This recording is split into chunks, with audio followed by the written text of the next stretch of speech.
What's up, YouTube?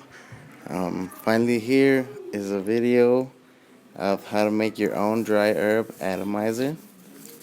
As you see here, I have the bottom part of an atomizer that I took apart, and I cut the metal piece that the spring is sticking out of. That way, it fits to my modifications that I have made for it.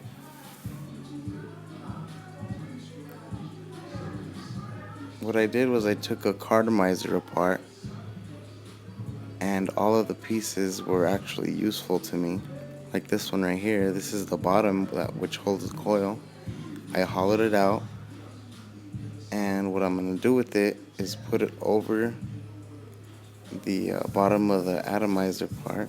Right here is the cartomizer that I used. My mouthpiece is actually the part that screws into the battery. I just put a rubber piece over it, that way it doesn't burn my mouth. But here's the coil. I used the original coil that came with that was wrapped around the wick of the atomizer. Here is the casing or whatever you call it that holds the coil and the wick. All I did was I pretty much cut it in half. That way it doesn't have any metal sticking out. And right now I'm putting the coil inside the piece that I cut. Those are the exact same pieces, just the one that I modified is shorter. And that's the end result. That's what it looks like.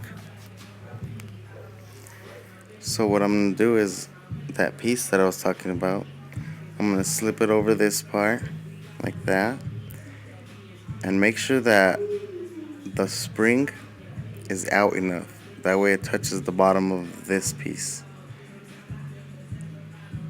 That's what gives it power. So make sure it's snug in there and it fits tight. And you can test it out, put it on your battery and see if it gets hot. Now here's my bowl, as you would call it, where I put my herb in. The gold piece that's on there actually screws off. That way you can load it. And this piece is the bottom. This part right here is the bottom. That's what's going to go over the coil. You'll see in a minute what I'm talking about. See, here's the coil, and I'm just going to slip this over. And it has a grooves inside, that way it stops it right there. That's all it goes in. Now you just put your protective case over it, that way you won't burn your fingers.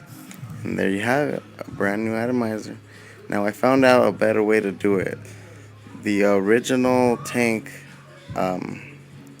actually fits over this, so I put that on, and then I cut the mouthpiece, the bottom part, that way it doesn't interfere with it, but it still creates sort of like a tightness, like an airtight.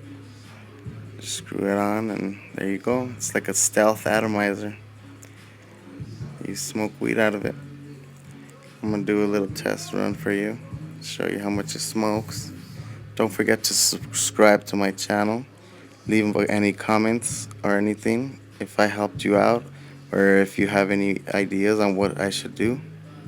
But thank you for watching, and keep smoking.